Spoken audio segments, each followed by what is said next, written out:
Dark treasure. Dark treasure. Dark treasure.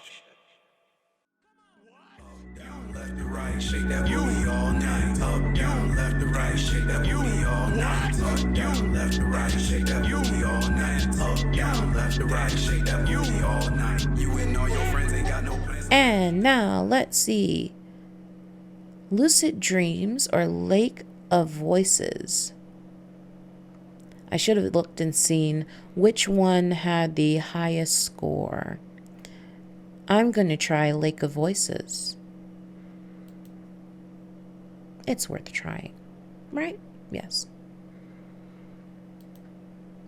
We're going to try Lake of Voices. We're going to try Lake of Voices. Come on and come up, game. Let's see what you're about. Let's do this. It's going to be fun. Sorry, I sing to myself when I'm waiting and waiting. And come on, game. Where are you? There we go. We want full screen. GB Patch Games. Ooh, pretty artwork.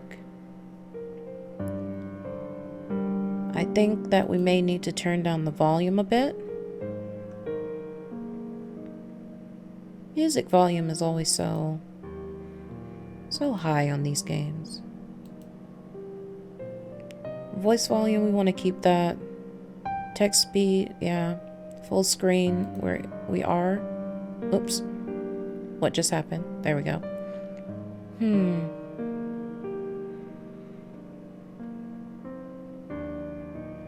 And I'll have to see if I have to move myself.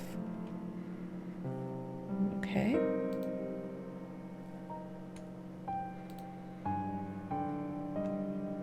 Let's start.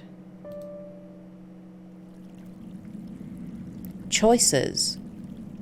You'll need to make various decisions throughout Lake of Voices. Certain choices are timed. Time running out isn't something to completely avoid. In some cases, not getting involved can open new possibilities. Other choices aren't timed. These options only determine whether Kika has any special affection for another character or not. If you survive until the second night, the story will branch into one of 5 different plot lines based on your earlier decisions. The other characters cannot manage all situations in the various plot lines, regardless of what you do. If a character isn't making it, try getting to that plot with a different set of survivors, or having the same group of characters venture through some other storyline. Becoming closer to someone can add or remove future choice options and change how some scenes play out. Your decision to build that connection may not go unnoticed by the other characters. Earning the full amount of affection with a certain character can require getting into specific plot lines. Okay.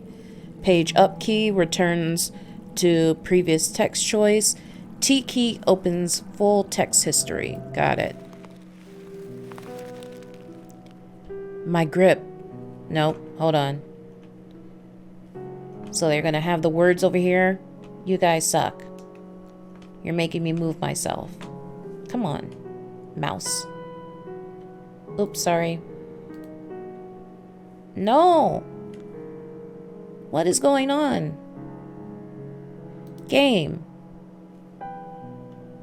As you can see, I am a newbie at this, and I'm trying to get me over here so that I'm not covering up words. Am I covering up words now?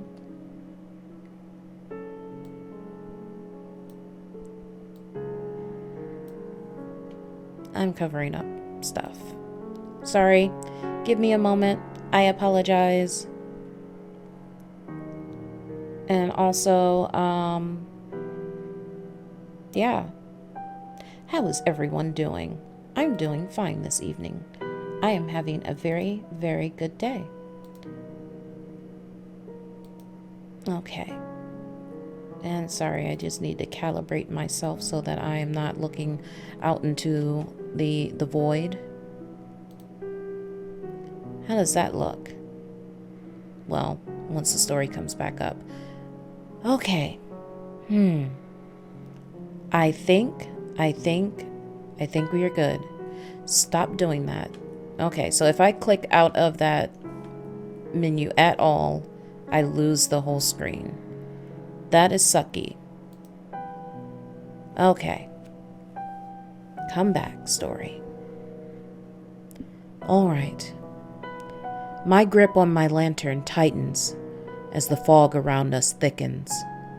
While the forests in this area are relatively safe compared to Sinlos, I can't help but feel my hair stand on end the further we get. My free hand fingers the hilt of my sword, something akin to a nervous reflex. Have you seen it before? Well, hello, Bamel. Sorry. He's pretty.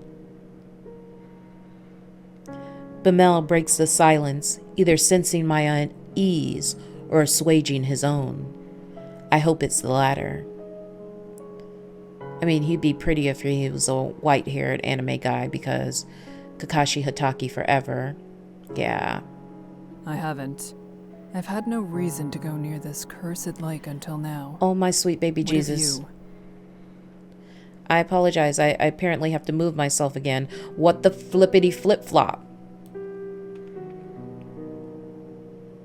Kika, why did you have to be right there? You are showing how incompetent I am at this thing. I am a mess. I'm enjoying myself, but I'm a mess. All right, so she said her say. Bamel scratches his chin casually, as though I ask what his favorite food is. I traveled the long way around it once before. Not so pleasant. Something about it just frays your nerves. Although, even being near it is enough. So I'm not the only one who feels it. A sense of relief hits me, but not enough to undo the buzzing of anxiety. And that is one thing that I know. Anxiety. New places, anxiety. Old places, anxiety. Crowds, anxiety. Just going out the door sometimes, anxiety. Just talking on the phone sometimes, anxiety. Sorry. Let me end my rant. The lake, Sinlos. Most try their best to avoid it all their lives. The hundreds who die attempting to cross its unearthly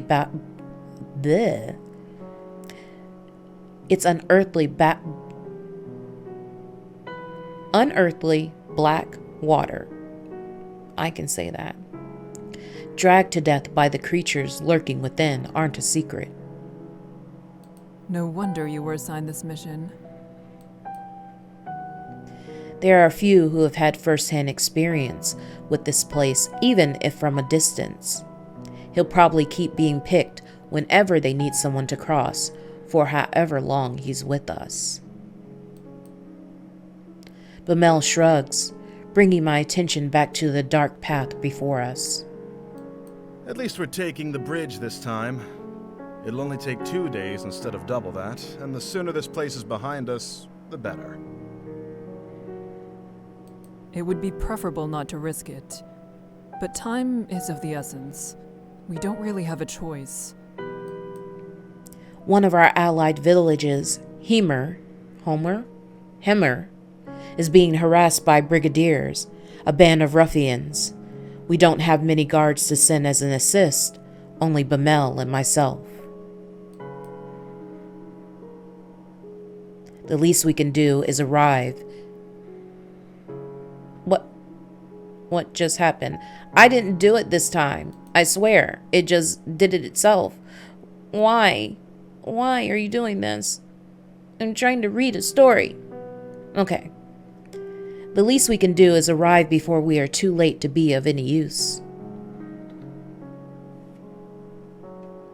These kind of squabbles happen often, but we have to be put down lest they turn into a blood grudge or all-out war.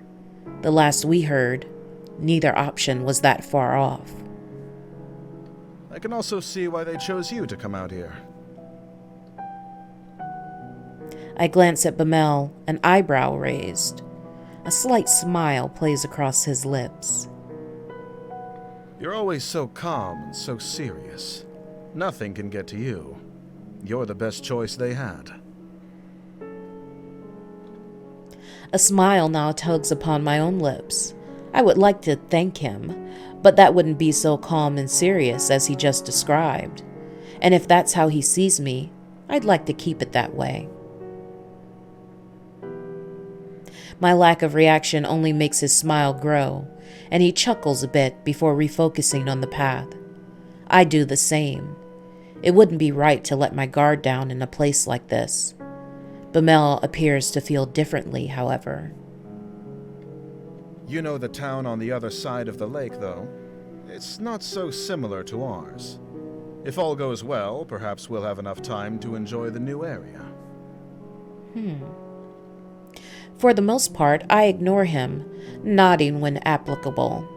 Bamel is a talkative sort, and if chatting helps keeps his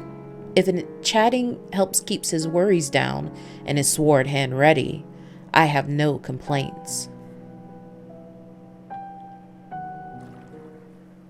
After a time, the thick fog surrounding us begins to clear. A slick wooden dock comes into view, and with it the sounds of water gently lapping at its sides. Bamel shifts beside me, stretching his lantern arm as far as it will go. He seems tense. Someone's already here. Oh, crap. A young woman stands by the dock, eyeing us warily. Does she intend to cross tonight? I like her. Her hair is awesome. Evidently, she has the same question. As we step up next to her, it's clear she isn't simply passing by. She's waiting. The stranger nods curtly to us. Margaret. Kika the Steadfast. Bamele. Bemele.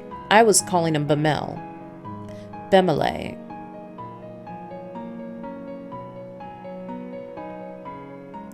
There is a stuffy silence. Margaret turns to gaze across the lake, expression unclear. With not much to say, Bamele, and I do the same. From here, the black surface of the lake looks disarmingly calm. Wind rushes across its surface, a sound like whispering. Though perhaps it is actually whispering. I concentrate, trying to place the difference, searching for breaks in rhythm. After a few seconds, I feel foolish, and the music is like bursting my eardrums. One moment, please. Yes. Dear God. I mean, I like to be immersed, but... Whew.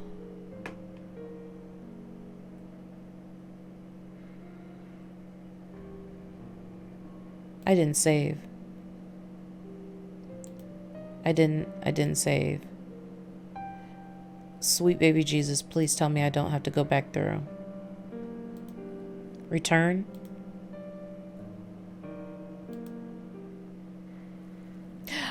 Oh, my sweet baby Jesus.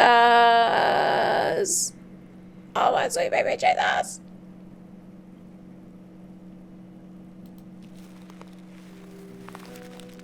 Skip. Stop. Right here. Okay, we're back to where we were. Margaret. Yeah. Kika the Steadfast. Mm-hmm. Bamele. Bemele. Hello?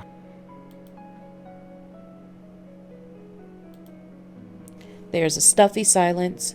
Margaret turns to gaze out across the lake, expression unclear. With not much to say, Bemele and I do the same. From here, the black surface of the lake looks disarmingly calm. Wind rushes across its surface, a sound like whispering. Though perhaps it is actually whispering. I concentrate, trying to place the difference, searching for breaks and rhythm. After a few seconds, why did I say moments? I feel foolish. I'm going to blame my meds. I mean, they do mess me up. And I'm going to save this time so that I don't have to do that in case this thing goes wonky. Let's go back. It doesn't matter what the noise is, whether I hear them or not. We're not alone. The Nixie are out there. A feeling that I can't quite shake tells me they've already noticed the little group of people on their shores. It feels hostile. My stomach sinks, and I instead address Bemele. Where is the guide? Unless he's on the center island, or on the complete other side, your guess is as good as mine. It's dark as pitch out there. Panic rises inside me, panic I try hard to quell. We can't cross without him, and we need to get going soon. You can't cross with him either. What? The woman behind us, Margaret, cuts in with something like a snort. What? Yeah, that's what I said, Bemele. I know the guide will be here tonight. I have already made arrangements with him to cross. Bemele and I share a look. The woman seems haughty and willing to put up a fuss. I have his word he'll take me today. It would be wiser for the two of you to begin the trip around if you're really in such a hurry. Or you can make camp here and wait for him to make the trip back if you prefer. Or aren't you a jerky jerk? I don't need to turn my attention to Bemele to know he's riled up. I step in before he can say something rash. Even if that is so, my companion and I must begin the trip tonight. Okay. Margaret is unimpressed and opens her mouth to argue further. We'll wait for the guide to arrive before coming to a conclusion about any of this. Sorry. It just did something wonky, and I'm fixing it. I am fixing it. There we go. Back to the game. She clamps her mouth shut, then lets out a sigh. You can do as you like. With the matter tentatively settled, Bemele moves away. His finger begins to tap loudly against the top of his hilt. He shifts from one foot to another, then groans. What's that bastard even up to? I don't know. I almost visibly start, but manage to restrain myself. He probably doesn't know any better. I'm sure of that. It's not worth mentioning. With a mouth like that, you shouldn't even have the right to ask the guide to take you across. Really? A mouth like that? I mean, even I don't really curse that much, but that was hardly... Wow. Bemele, I got your back. You're cool with me. I don't think you had a bad, dirty mouth. How ludicrous. He's faced far worse than a bit of foul language. Exactly. Do you know anything that's happened with this lake? It's cursed? I know enough. Okay. Margaret is clearly not convinced, but she shrugs and makes a show of turning her back to him. The guide's father is Garvin the Exemplar. Garvin never accepted the guide as his son, all the way up until he died, in this lake. Your statement could be seen as tasteless. Oh my gosh, they are tripping about his words. It's not that serious. Oh. No, Bemele, you are fine. Bemele rubs the back of his neck, his face regretful. My apologies to the guide. I didn't mean it that way. I never knew about his... well, that.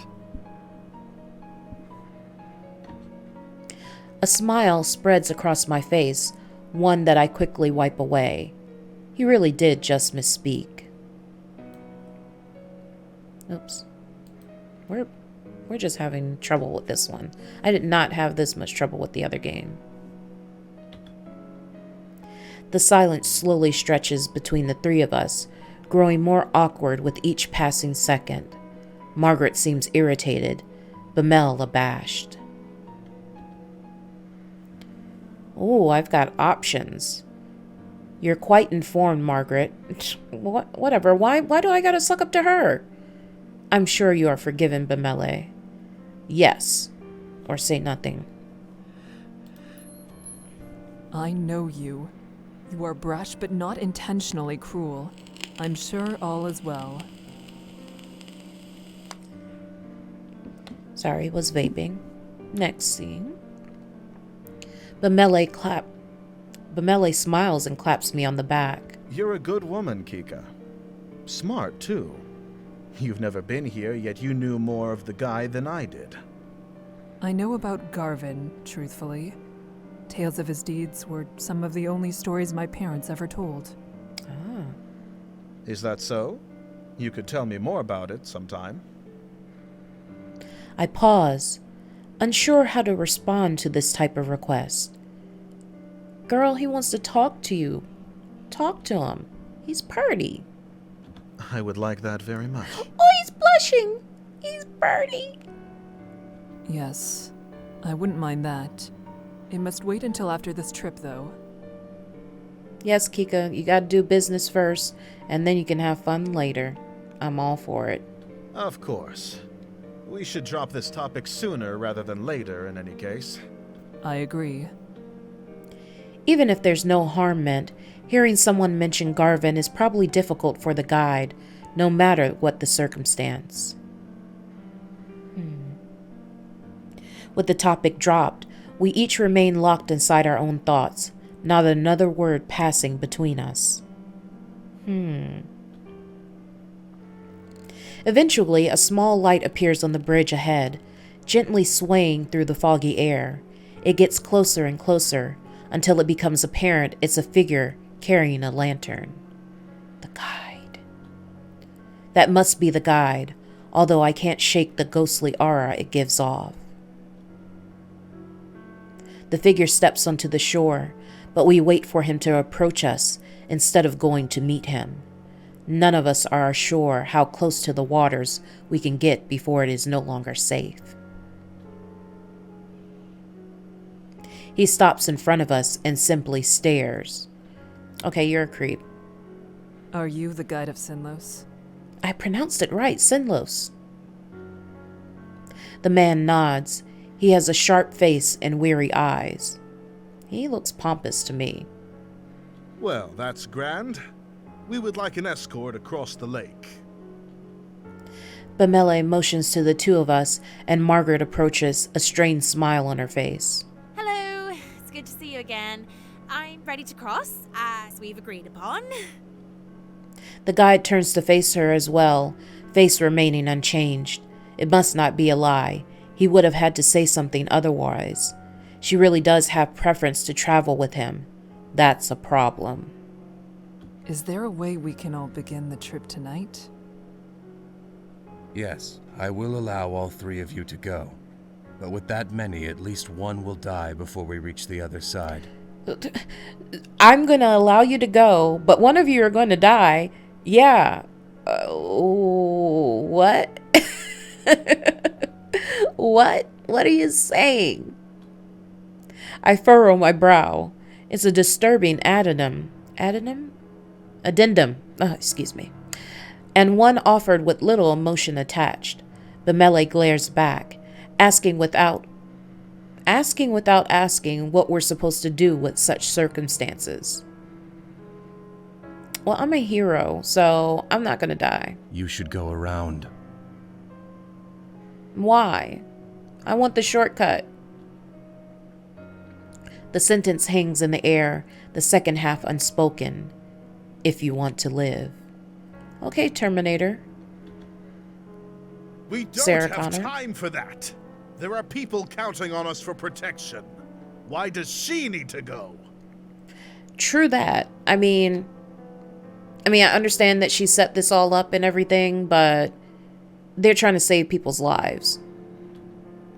He jerks a finger at Margaret, whose face contorts with anger. I don't need to explain myself to you. My journey has already been put off once, and I was promised I could go today. I will be going under any circumstances. Wow. Let's talk compromise, lady. She meets Bemele's eyes with a gaze of steel. He starts to speak, and she cuts in. An extra day or two shouldn't be that much of a problem for you. Whoever you're meeting can surely wait such a tiny amount longer. Patience is a virtue, after all. If patience is such a virtue, you are not virtuous, because he just said people's lives are counting on them. The night is only so long, and if we're still on the bridges when the sun comes up, we'll all die as they sink back below the surface. If you don't decide soon, no one will be going. The guide is dispassionate, stoic.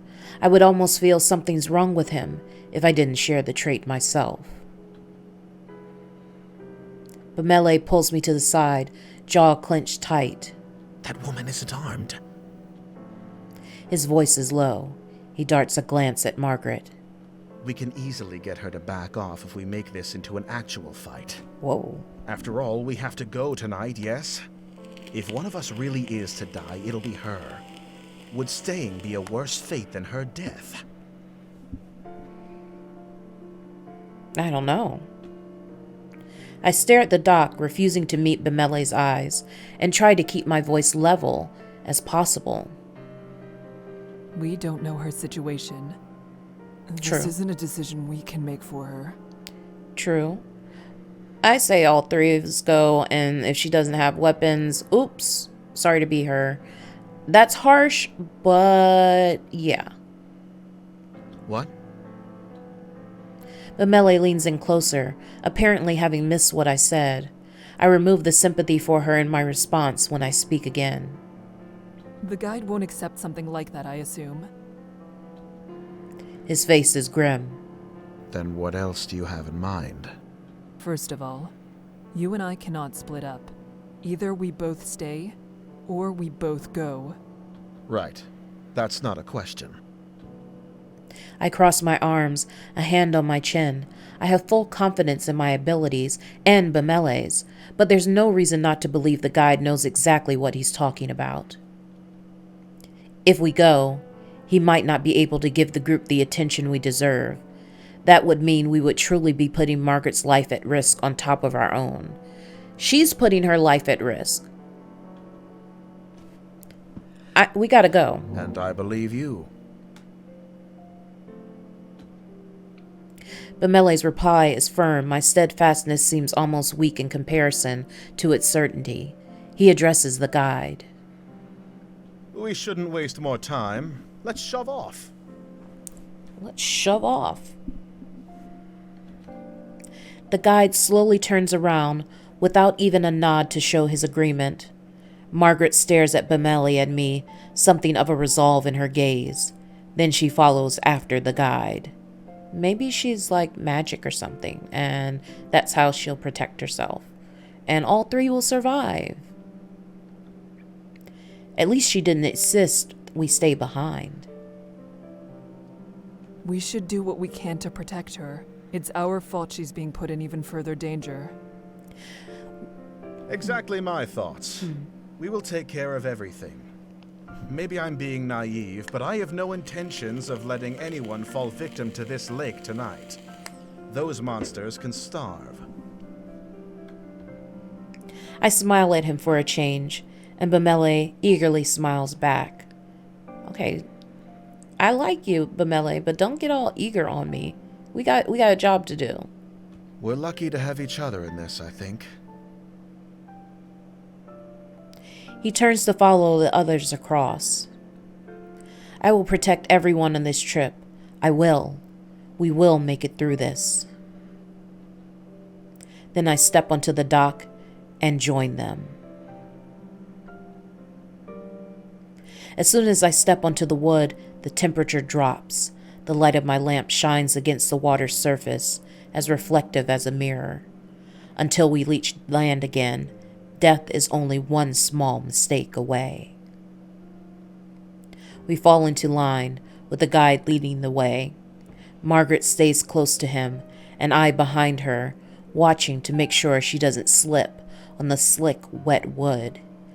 Bemele brings up the rear. Each of us hold our lanterns in front of us, but it does little good. The fog is thick and nigh impenetrable, consuming the light as if hungry for it. Above the surface of the lake, it's deathly quiet. No longer is there the whispering wind, nor the sound of water lapping against the shore. It's just our own mismatched footsteps and the sound of my quickened breathing. My eyes drift back to the lake against my better judgment. It's no wonder there's not even the sound of water. With how still the surface is, it seems almost sturdy with the sheen of a black marble floor. I've heard rumors the water of Sinlos is heavier, more difficult to disturb than natural water, that just the weight of its oppressive cling is enough to keep someone down, even without them. Something even darker than the abyss of the lake flickers just below the surface, or at least I think it does. I turn my gaze to Margaret's back. It's better to stay focused. Fall back a bit. You're following me too closely. The guide is looking over his shoulder, addressing Margaret. I'm sorry. If someone gets pulled into the lake, they'll instinctively reach for anything to hold on to. Do not let that be you. Margaret's shoulders rise, and she nods with great seriousness. I understand. Thank you for the advice. He ignores her gratitude. I said he seemed pompous. You can speak amongst yourselves if you so choose, as long as you pay attention to where you're going. There is no worth in listening to the sounds out there. If there's anything at all, it'll only be Nixie trying to set you on edge. All right. Then, could you tell us your name? You didn't have a chance to properly introduce yourself, and I've only heard you being referred to as the guide. I don't have a name. What? What the heck? Do you have a symbol? Are you Prince? You're Prince, aren't you? He's facing the front again, his voice as expressionless as before. I have no way of guessing how he feels as he says this. Oh. It's probably not something he wishes to talk about. However, there was something else I wanted to say, so changing the subject is not difficult. Margaret, thank you for allowing us to join you. Margaret shrugs noncommittally. It wasn't exactly up to me. The guide said he would take you. Yep. She hesitates, and then she looks tentatively over her shoulder at me.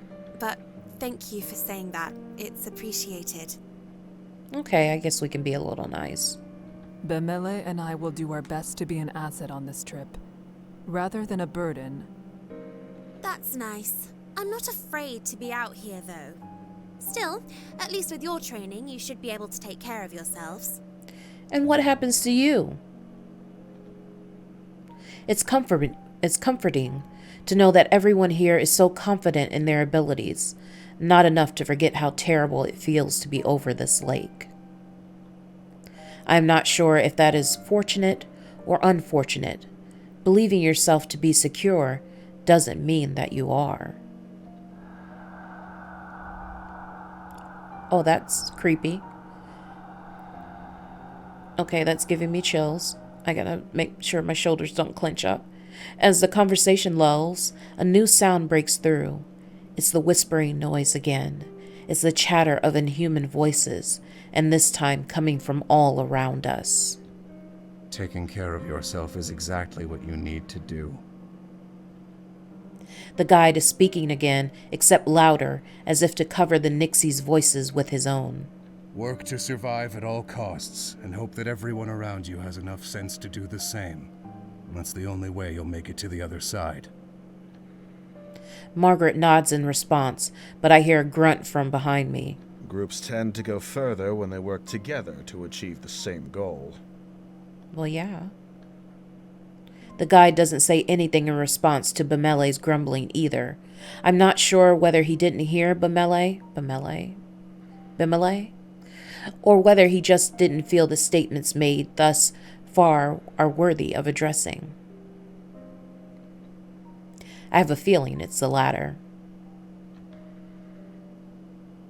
We go around a large bend in the bridge, part of it forking off to another way.